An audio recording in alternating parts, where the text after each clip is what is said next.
خدمت کر پاؤں، تیرے لیے کوئی سہولت پیدا کر پاؤں۔ حضرت بلال نے پھر بڑی بے رخی سے جواب دیا۔ آخرکار وہ وقت چلا گیا، وہ صاحب چلنے لگے۔ حضرت بلال کے دل میں خیال آیا کہ یہ رک جاتا، میں اس کو اپنی کارگزاری سناتا، یہ میرے لیے ہمدردی پیدا کر دیتا۔ لیکن بلال کو پتہ نہ تھا یہ جو گیا ہے یہ جانے کے لیے نہیں بلکہ چھانے کے لیے آیا ہے۔ یہ وہ ہے جو رحمت للعالمین بن کر آیا ہے۔ کچھ وقت گزرتا ہے، بلال کے لیے وہی شخص دودھ کا پیالہ لے کے آتا ہے، کھجوریں ساتھ لاتا ہے، کہتا ہے بلال آج دودھ کا پیالہ پی، کھجوریں کھا۔ بلال کہتا ہے میرا کام کون کرے گا؟ حضور نے فرمایا بلال آج تو آرام کرے گا، تیری جگہ محمد کام کرے گا۔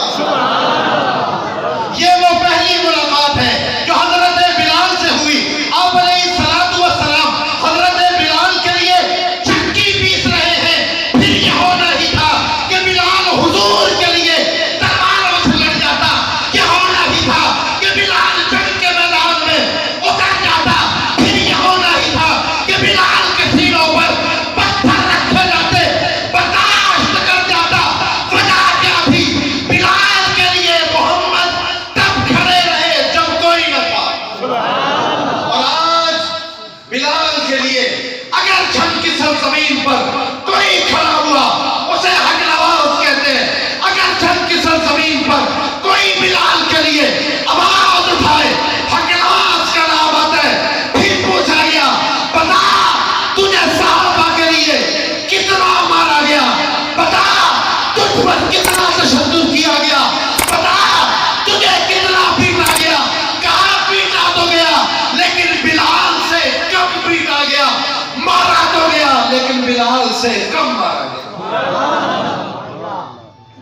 ہم تک دین پہنچایا تو یہ وجہ ان کی ہے کہ جنہوں نے انگاروں کو پانی سے نہیں بلکہ اپنی چربی سے بجھایا ہے۔ ہم تک دین پہنچایا تو ان کے ذریعے سے کہ جنہوں نے تیرے سالوں پر گھوڑوں پر نہیں اپنے قدموں کو چھلنی کروایا ہے۔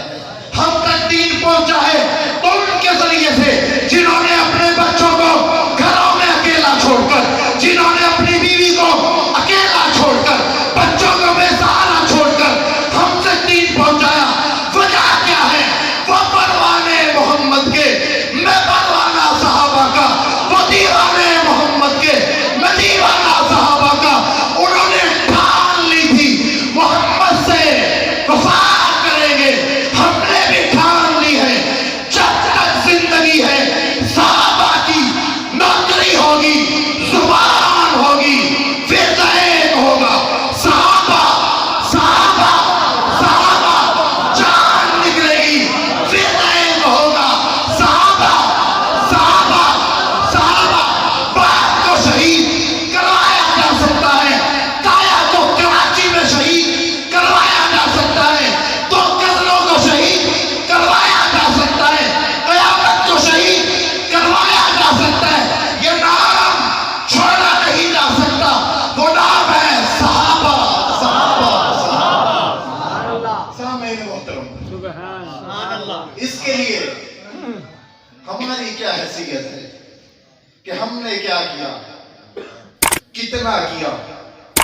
والد شیخ رحمۃ اللہ علیہ فرماتے ہیں کتاب میں لکھا ہے کہ میں سعودیہ میں گیا اور میرا دل کیا کہ میں یہاں مسجد نبوی میں بیٹھ کر کچھ قربانیاں بتاؤں، اور ہم نے یہ کیا یہ کیا یہ کیا۔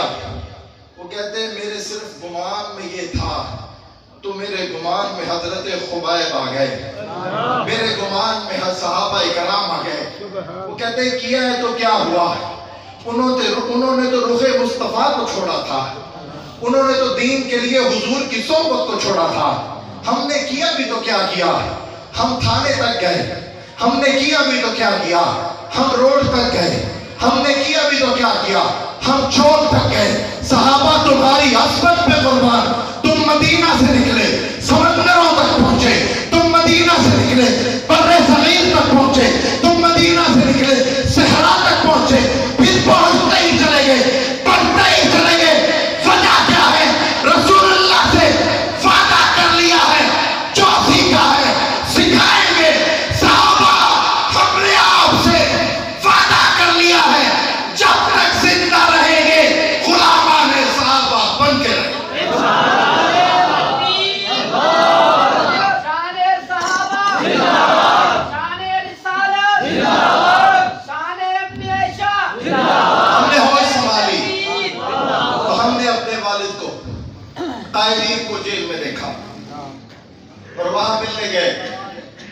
تو ایک جملہ جو حوصلے کے لیے گھر کی تربیت نے سکھا رکھا تھا کہ جب بھی جاؤ تو یہ کہنا، اے والد دل اوکھے سوکھے آندے رہندے، کوئی حوصلہ یاد رکھیندا، دل اوکھے سوکھے آندے رہندے، کوئی حوصلہ یاد رکھیندا، جتنی بھاویں کالی رات ہوئے سویرا آ ہی تھی نا۔ اور ہمیں والد شہید رحمت اللہ علیہ نے ہاتھ سے پکڑا مجھے اور پکڑ کر اندر لے گئے، فیصل آباد میں اندر لے گئے تو دیکھا کہ باہر صحابہ کے غلام کم ہے، اندر صحابہ کے غلام زیادہ ہیں۔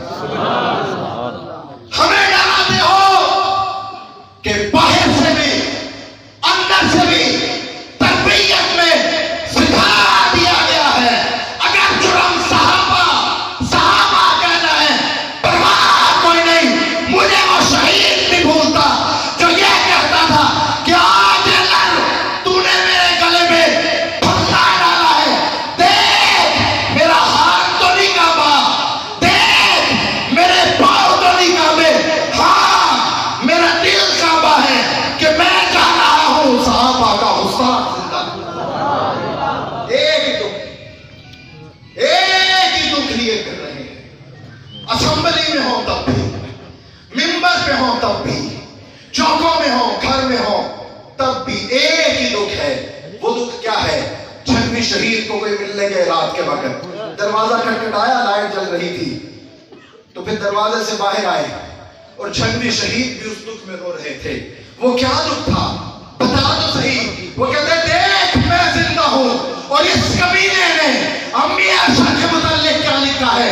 اس زمین سے پیار ہے، اس زمین کو ماں کہتے ہیں، اس زمین سے محبت ہے، اکابرین دفن ہیں، والد دفن ہیں، لیکن سن لے تجھ جیسی ہزار زمینیں امی عائشہ کے دوپٹے پہ قربان۔ صرف ایک ہی دکھ کے سہارے جی رہے ہیں کہ ہم زندہ ہیں، جس کو قرآن نے ہماری ماں بنایا ہے اس پر کوئی بہتان لگائے، اس پر کوئی بہتان لگائے، اللہ وہ دن لائے گا، ضرور لائے گا، وہ ضرور لائے گا کہ جب بھی کوئی صحابہ کرام کے خلاف بولے گا، ادارے حرکت میں آئیں گے، قانون حرکت میں آئے گا اور اس کی سزائے موت ہوگی۔ اور چھن میں الحمدللہ آئے دن بیٹھے ہم نے اداروں کی محنت سے اتنی محنت کی کہ جس نے گستاخی کی وہ جیل کا رستہ دیکھ کر آیا۔ اس دفعہ محرم میں ایک شخص نے صرف عمر کا عین کہا تھا، دوسروں نے اس کے منہ پر ہاتھ رکھا اور باہر نکال دیا کہ تو ہم پر بھی ایف آئی آر کروائے گا۔ یہ قانون ہے جس کے لیے ہم محنت کر رہے ہیں، یہ اس قانون کا اثر ہے جو ہم نے دیکھا۔ فیصل آباد سے حضرات آئے اور عموماً ضلع میں یہ جب محرم گزر جائے تو اس کے بعد دعوت شعوت کرتے ہیں، ڈی پی ہوتا ہے، اس کے بعد فیصل آباد سے افسر، ان کے موجودگی میں یہ بات ہوئی کہ کوئی شرارت کرنے لگا تو دوسروں نے اس کے منہ پر ہاتھ رکھ کے اس کو روک دیا۔ میں نے کہا کہ نواز یہ تیری ان قربانیوں کی بدولت ہے کہ آج دشمن بھی سوچتا ہے کہ یہ عمر کا نام مجھ پر بھی بھاری ہے، میرے جلوس پر بھی بھاری ہے۔ سامعین محترم، یہ آسانی سے نہیں ہوا، اس کے لیے وہ گلیاں نہ بھولیں جس میں حق نواز کو گھسیٹا گیا، یہ آسانی سے نہیں ہوا، اس کے لیے یہ نہ بھولیں کہ سیشن کورٹ میں اظہار القاسمی کے قائد مولانا ضیاء الرحمن فاروقی کو شہید کر دیا گیا، اس کے لیے یہ نہ بھولیں کہ آپ نے کئی ہزار جنازے اٹھائے، اگر اب بھی جنازے اٹھانے کے بعد ہم جماعت کی تسبیح میں نہ پڑھوئے تو پھر کیا فائدہ؟ ان سب کے بعد اگر ہم ایک جاں نہ ہوئے تو کیا فائدہ؟